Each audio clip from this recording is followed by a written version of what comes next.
Welcome to the wonderful world of physical science. This is the beginning of Chapter 6 on electricity. Electricity is everywhere around us, and you think of examples that are obvious. You think about a cell phone, the lights in the house. We have electric heaters. We have the dashboard on our car. We can think about in nature, there is lightning, that's electricity. We sometimes deal with static electricity in our clothing and in our hair.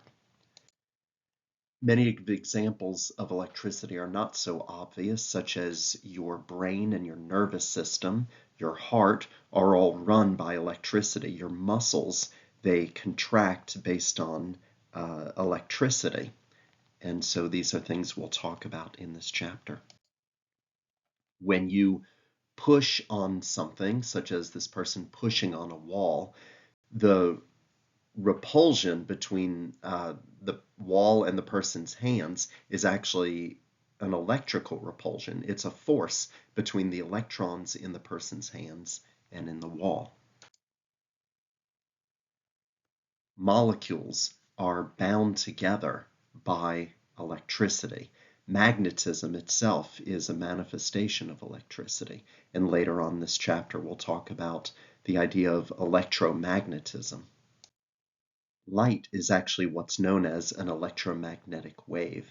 And so in this chapter and more, when we get into the next chapter, we'll explore the idea of light being waves of electricity and magnetism. Some history of the discovery of electricity. First of all, the Greek word for amber is electron.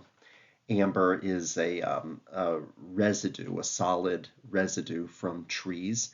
And in ancient times, it was noticed that if you take two pieces of amber and you rub them with maybe fur or some kind of cloth, that they sometimes would actually repel each other. You hold them next to each other, and with an invisible force, they push away from each other. Now, in modern times, we found that plastic does the same thing.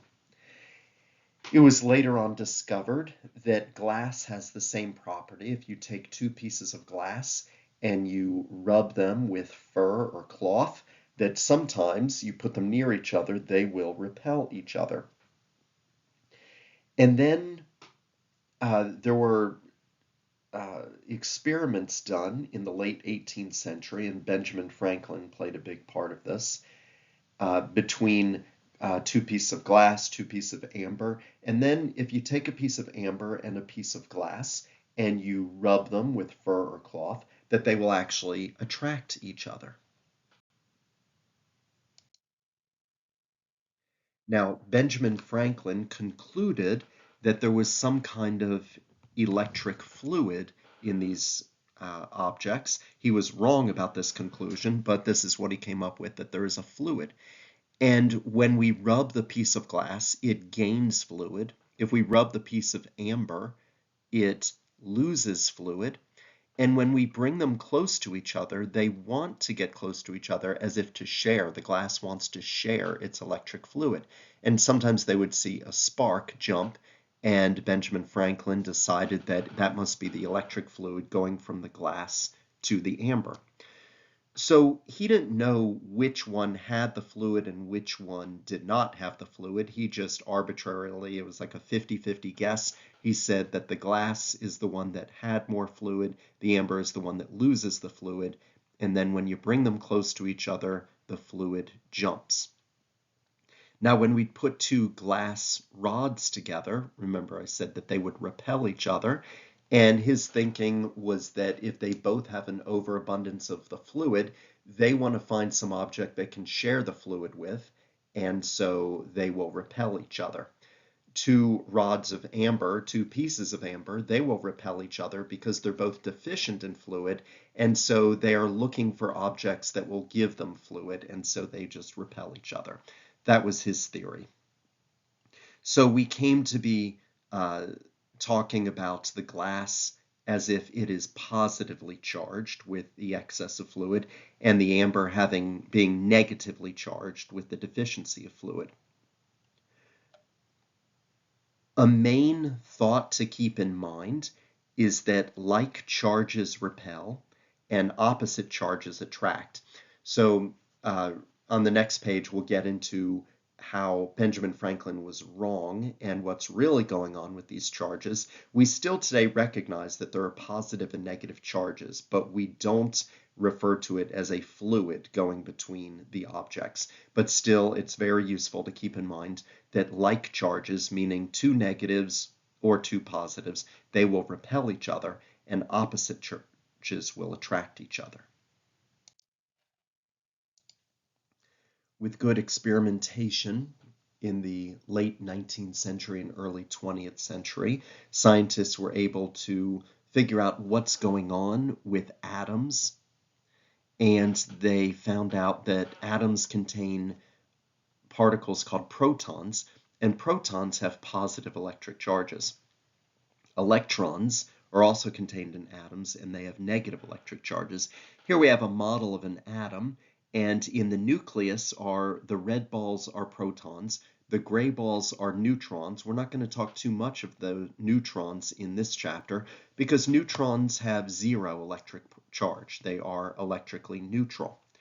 The blue spheres in orbit around the nucleus are the electrons.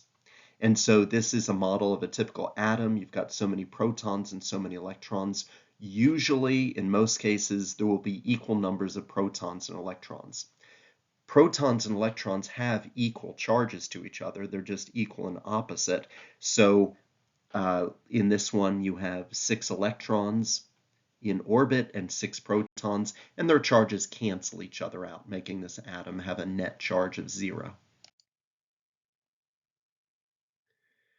So thinking back to Benjamin Franklin's theory, the glass doesn't have an excess of fluids, but rather it has a lack of electrons. So when we rub the glass with fur or cloth, it actually loses electrons to the cloth.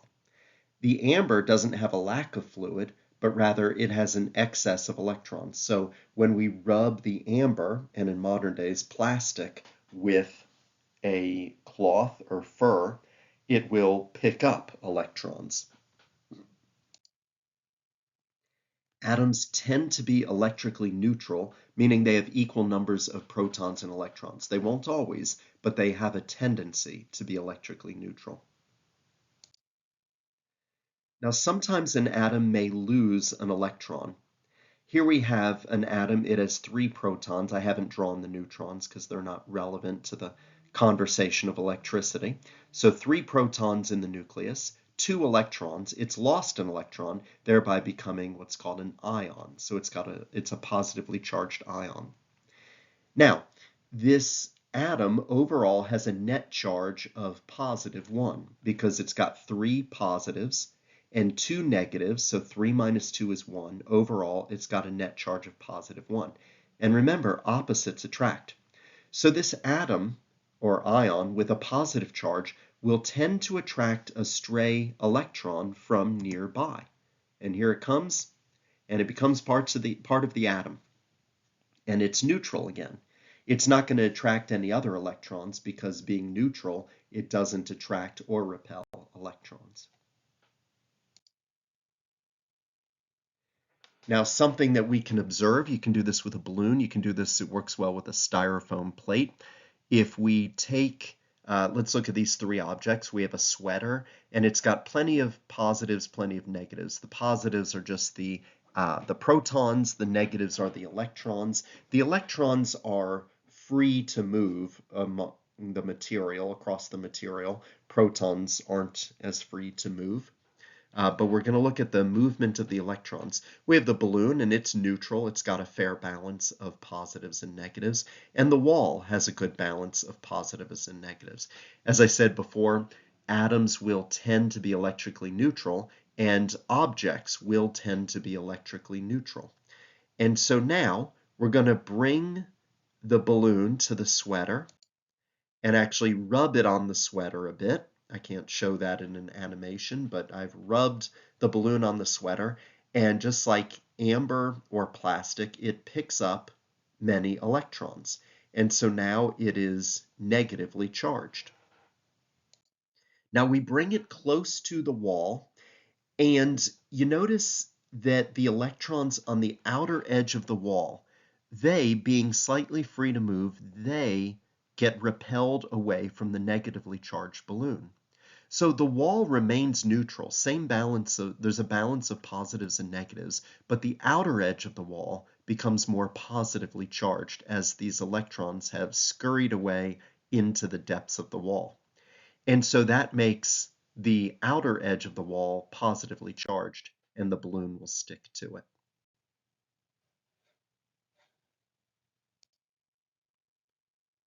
When two objects push against one another, their outer electrons are repelling each other. So you can push your two hands together, and the reason your hands don't pass right through each other actually is that the electrons in one hand are repelling the electrons in the other hand. At the molecular level, nothing ever actually touches. Your hands, even though we say that your hands are touching if you put them together, we say that if you're standing on the floor that your feet are touching the floor, but at the molecular level, nothing is touching. There's this repulsion. It's as if your shoes are hovering something like a nanometer, maybe a fraction of a nanometer above the floor. Your hands are not actually touching. There's about maybe a nanometer of separation between them. Now, electricity will move through the air. Electricity, we say electrons will, if they get confined into one region, they want to go where they're less confined. So look at these thunderclouds here. There's a lot of electrons built up, and they repel each other. They want to get away from each other. But there's nowhere for those electrons to go. It takes a lot of energy for electrons to jump through the air. The ground is positively charged, so the ground is attracting those electrons. But as I said, it takes a lot of buildup, a lot of energy for those electrons to jump through the air. Now, you are safe inside a car if you're in a thunderstorm, because when the electrons, they want to get down to the ground, if they hit the car, you think the first electron hits the car. When the second electron comes, they will spread themselves out evenly across the car because they don't want to be anywhere near each other. Then the third electron comes, and all this happens in the nanosecond range of time. I'm really slow motioning it down. But these electrons, as they collect on the car, they will spread themselves out evenly across the car and make their way as quickly as possible down into the ground. They will not go through the middle of the car where you're sitting. They will just stay on the outside. So as long as you are on the inside of a car and not touching the outside, don't hang your arm out the window, then you will be safe even if lightning strikes your car.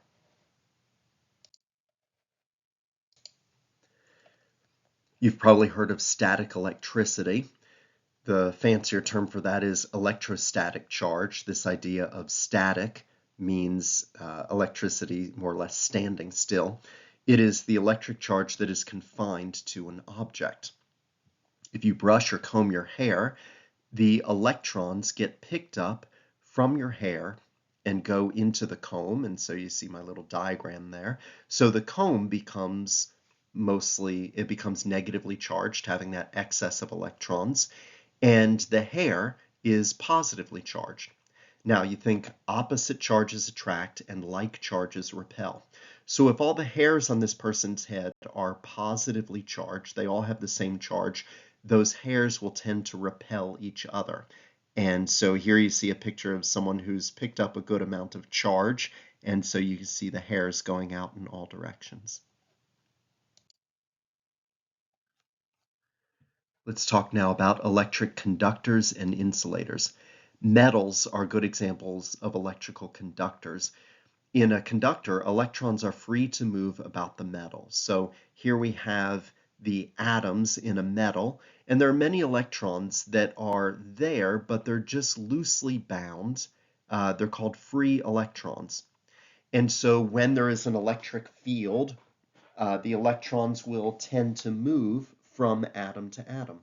Contrast this with an insulator, and with an insulator, the electrons are bound within the atoms, and there aren't any free electrons to move around. Now, good examples of electrical insulators are plastic, rubber, and wood. They do not have free electrons. Now, this isn't a binary thing. Materials aren't either conductors or insulators, but rather all materials have a certain range of how good of a conductor or bad of a conductor they are. Materials have differing abilities to conduct electricity depending on how loosely bound the electrons are to their atoms. Now, we use copper for wiring because it's a good conductor of electricity, so we use it in electric circuits and household wiring. Silver is an even better conductor than copper, slightly better, but we don't use it for wires because it's too expensive. Aluminum is a slightly worse conductor, but it is used in many wires. It's a lot cheaper than copper.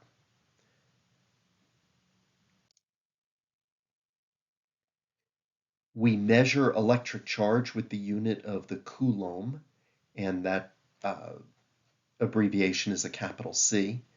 An electron has the smallest possible charge, which is known as the elementary charge, E. So when we're talking about electricity, when we're doing math and computations, if you see the lowercase letter e, it means the elementary charge. That E can also do double duty. It can also stand for an electron's charge. Some constants, 1 coulomb is equivalent to 6.24 times 10 to the 18th elementary charges. And 1 elementary charge, meaning the charge of an electron, is 1.602 times 10 to the negative 19 coulombs. There was a famous experiment in the early 20th century where a physicist was able to determine what the smallest possible charge is, what the charge of an electron, the charge of a proton, and he found those. And here we have, you can see protons and electrons have equal and opposite charges. So a proton, we say, has plus E, which is plus 1.602 times 10 to the negative 19 coulombs. An electron has minus E, which is negative 1.602 times 10 to the negative 19 coulombs. Going back to the atom, this idea that opposites attract and like charges repel explains what keeps atoms together, what keeps electrons in orbit around the nucleus of the atom. The protons, with their positive charges, have attraction to the negative charges of the electrons.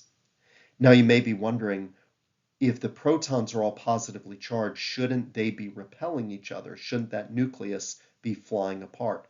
Yes, it should, except there's a stronger force inside the nucleus that overwhelms that electrical repulsion, and that's called the nuclear strong force.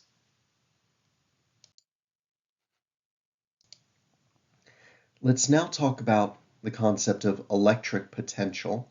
It's also known as voltage, and I'll use those terms together because in everyday life we are accustomed to using the term voltage, and it's measured in units of volts, but the official physics term for it is electric potential. I want to think back a few chapters to when we were talking about lifting an object against gravity, and we talked about how you need to do work to lift an object against gravity, such as this person in the picture who is lifting the barbell. Now he is lifting at some distance d. He's applying some force, and that force is going to be the weight of the barbell. So to lift a weight, let's say it's a weight of 20 newtons, and you want to lift at a height of 5 meters, the work that you do is force times distance, which is 20 newtons times 5 meters, and we get 100 newton meters, which is 100 joules. Now that work that you do to lift it is an investment. It becomes potential energy. You've just raised it, and the object can now do useful work, such as it can fall back down, thus making the energy kinetic. Now, in that example, gravity pulls everything down, and so the direction that you do work against gravity is up. With electric charges, they can be pulled in various directions. So let's look at this picture here where my marker is on the upper left of the screen. If we have a positive charge, then you think about different places where if you dropped another positive charge, which way they will go. And we'll even use gravitational analogy and say that they will fall in different directions. And if we put a charge here to the upper right, it's going to fall away. It's going to be repelled. If we put one here to its right, it'll fall more to the right. If we put one to its left, it'll fall more to its left. It will go away. Wherever you put it, it will be repelled away. So my picture to the right that says E field, we can actually draw, we can map out the different directions, these different vectors that show what direction a positive charge would fall away. And wherever you put it, it'll go away from the positive charge. The arrows show the direction a positive charge, like a proton, would fall. Now, let's say that instead of having a positive charge in the middle, we put a negative charge. Well, we then plop in another positive charge, and it will fall in towards the negative because it's being attracted. And so here we see the electric field lines. They show at any given point, if you were to put a positive charge, how it would fall inward towards the negative. Now, by the way, I've been describing these lines, these vector lines, that they show the direction that a positive charge would go. Which way would a negative charge would go? Well, it would go in the opposite direction. So for example, let's look at this picture on the left with the negative charge in the middle. If I put a negative charge to its left, the arrow goes to the right, but the negative charge is going to go in the opposite direction. It's going to fly away. So here are some pictures of if we put at the top two charges together, this is called an electric dipole, and those arrows represent if we were to put a positive charge anywhere at any of those places, it shows the direction the positive charge would go. So let's say I put a positive charge where my marker is, right to the upper right of the positive, and it would go away, but the farther away it goes, it'll eventually curl back around. It'll feel the attraction more of the negative, and it'll come into the negative. The picture at the bottom shows two plates that have opposite charges. The plate on the top is positive, the plate on the bottom is negative, and it looks a lot like the dipole that's up top. And this just shows the electric field lines. Again, they show the direction that a positive charge, if placed in this picture, would go. It would fall away from the positive and towards the negative.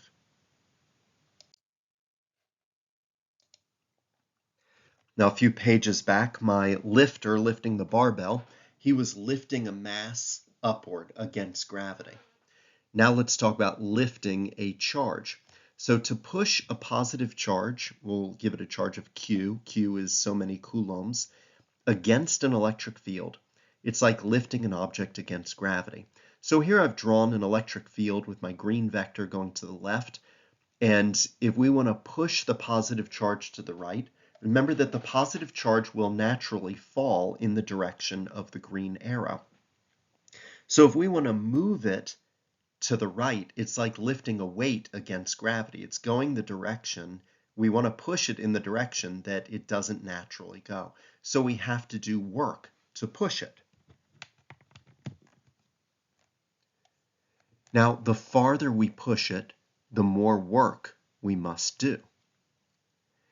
And this brings up our first equation, electric potential, otherwise known as voltage. The voltage, and we describe the electric potential between two different positions in space, is the work that we have to do to lift a charge divided by the charge itself. So work divided by the charge, and it's measured in volts.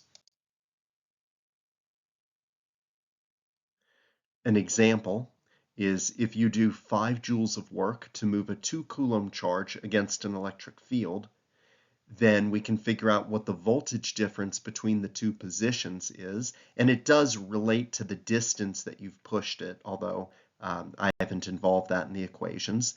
But we have the voltage is the work we did divided by the charge, so 5 joules divided by 2 coulombs, and we get 2.5, and the units are volts.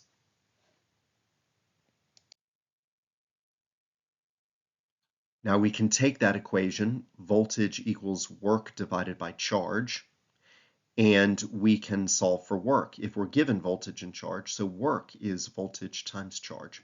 An example, you can see down below the picture we have a 9-volt battery and it's hooked up to an LED light. So let's say a 9-volt battery moves 2 coulombs of charge from one terminal to the other, the positive terminal to the negative terminal. Then the work done is voltage times charge, so 9 volts times 2 coulombs, and we can see that 18 joules of work has been done. That is the end of this video. Have a great day.